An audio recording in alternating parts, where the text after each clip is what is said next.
Hi guys! Once again mga ka-Bloom and welcome back po sa ating YouTube channel. For today's video po, ang i-vlog po natin is yung V380 Pro CCTV camera pa rin. So ngayon guys, nasa probinsya po tayo, nagbakasyon po tayo, no. With regards sa ganitong CCTV guys, no, ang ipapakita po natin ngayon is i-access po natin remotely kahit nasa probinsya po tayo. In particular po, nandito po tayo sa Barangay Masilcil, Umingan, Pangasinan. Madami po kasing nagme-message sa unang vlog po natin na hindi nila ma-access remotely pagka nasa malayong lugar na po sila. So, yun ang ipapakita po natin sa vlog na to. So, ito na guys. Ang una po nating ipapakita po is if naka-mobile data, internet po tayo, pwede pa rin ba nating ma-access remotely yung ating CCTV camera na naka-install po sa Manila.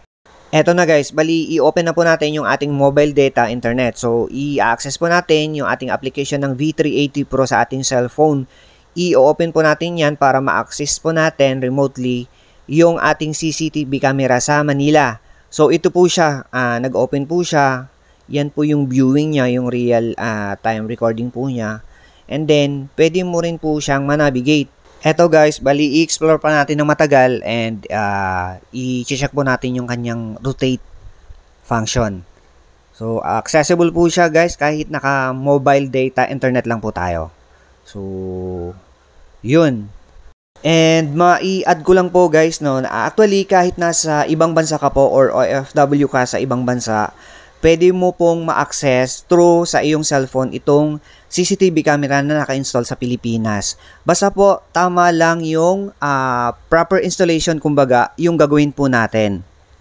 So i-include po natin sa vlog na to kung paano mag-install or proper installation ng ating V380 Pro CCTV camera. After po nating ma-check or maipakita guys, no, na kahit naka-mobile data internet ka and Wi-Fi internet ka, pwede mo pong ma-access remotely kahit nasa malayong lugar ka po guys.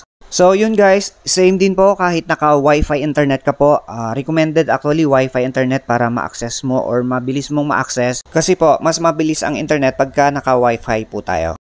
Ito guys, i-open na ulit natin yung ating application sa ating cellphone, yung V380 Pro apps. So the same po, both mobile data internet and Wi-Fi internet, accessible po yung ating CCTV camera kahit nasa malayong lugar ka pa. So yun guys, ang susunod na video na ipapakita po natin is kung paano po natin ma-install properly yung ating nabiling V380 Pro CCTV camera na ganito po. Guys, bago po natin ilagay sa receptacle or i-power on yung CCTV camera, kailangan po nakalagay lang po yung micro SD card dun mismo sa unit. Ang tamang paglagay po ng micro SD card is nakapaharap po sa inyo yung main unit, yung CCTV camera, and din yung SD card naman, bago nyo isalpak, dapat po nakapaharap yung gold pins and then i-push nyo po pataas. Ang next na gagawin po natin is ilagay na po sa receptacle yung CCTV. Pero wag mo muna nating i-power on. So yun guys, through sa ating cellphone, ang next na gagawin po natin is mag-install po tayo ng V380 Pro na app sa Play Store.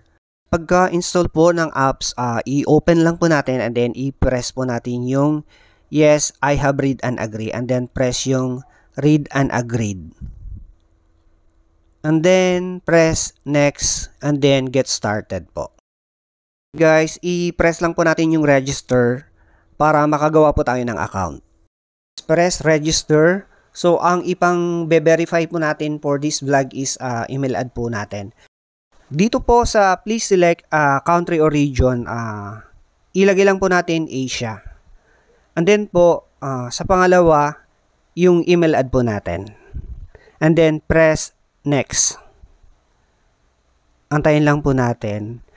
Or tignan na po natin agad sa ating email ad kung meron na pong na-send na 6-digit na verification code sa atin. And then, pagka-enter po natin ng 6 verification code, press next na po agad. Pagka-press po natin ng next guys, magpapaset na po siya ng password. So, create password lang po na madali nyong tandaan. And then, press confirm lang po sa bandang baba. And then, pagka-press ng confirm, ganito na po yung magpapakita, welcome. So, i-enter lang po natin yung na-create po nating password po dito. Tapos, press next po.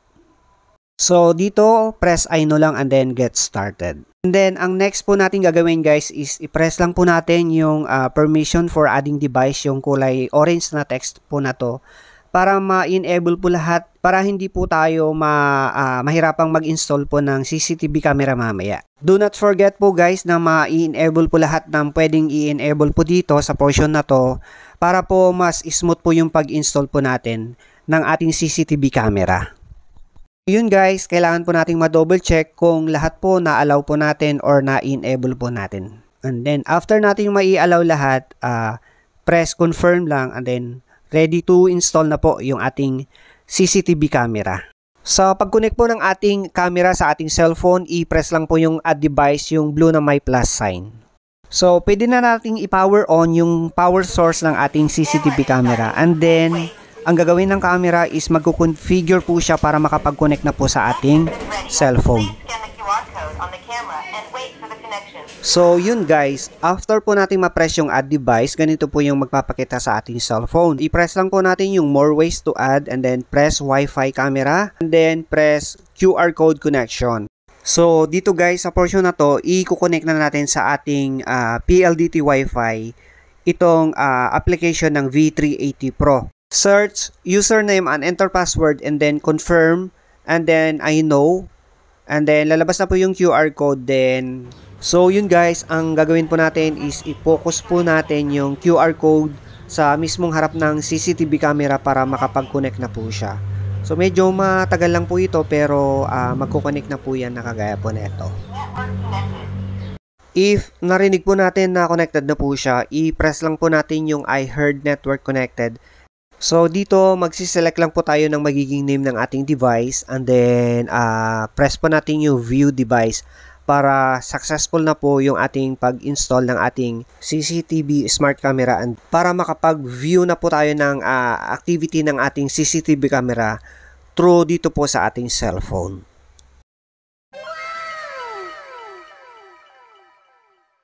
Yun na nga guys, kagaya po ng sinabi po natin, successful po yung pag-i-install po natin ng ating device. And then guys, maraming nagtatanong dito no kung paano mag-playback ng previous record ng ating CCTV camera. Maraming nagsasabi doon na kailangan pa daw mag-subscribe sa cloud. So guys, hindi nyo na kailangan mag-subscribe sa cloud. I-press nyo lang po pagka naka-open na yung app sa inyong cellphone, yung pinipress ko. Sundan nyo lang po and then makikita nyo doon yung cloud playback. So yun ang ipipress po natin. Yun, i-check po natin. Oh. And then, since nakapaglagay po kayo ng micro SD card, no, yung micro SD card yung pindutin po natin. Yun, gagawin po natin yun. Press po natin yung micro SD card. Yan po, press po natin. And then, magpapakita na po sa lower portion yung mga previous records. Select nyo na lang kung anong oras po or kung anong araw ang gusto nyong i-playback po.